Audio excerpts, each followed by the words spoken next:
ഒരാഴ്ച മുമ്പ് ഒരു 7-ൻ്റെ കുർബാനയ്ക്ക് പങ്കെടുക്കാൻ പോയി. ഗായകൻ കെസ്റ്ററിൻ്റെ വൈഫ് രേഖയുടെ അപ്പച്ചൻ്റെ ഏടായിരുന്നു.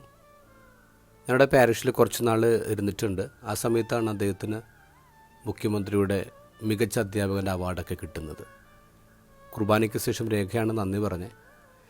രേഖ പറഞ്ഞു, കുഞ്ഞുനാളിൽ ജന്മദിനം വരുമ്പോൾ ഏറ്റവും വലിയ ആഗ്രഹമാണ് പല കളറുള്ള പുത്തനുടുപ്പിട്ട് ക്ലാസ്സിൽ പോകണം, പച്ച കവർ കൊണ്ട് പൊതിഞ്ഞ് പാരീസ് മുട്ട എല്ലാവർക്കും കൊടുക്കണം. പാപ്പനോട് എന്ന് പറയും.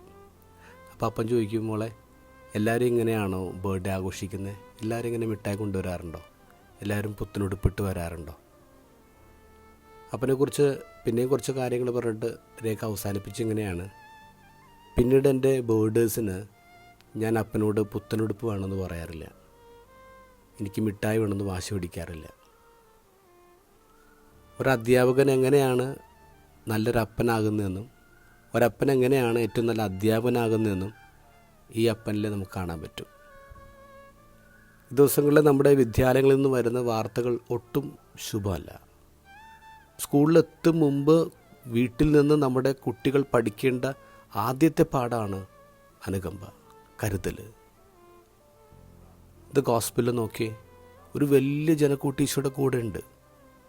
3 ദിവസം മാത്രമേ അവർ ഈശോയുടെ കൂടെ ഉണ്ടായിരുന്നുള്ളൂ. എന്നിട്ട് ഈശോയുടെ കൺസേൺ നോക്കേ.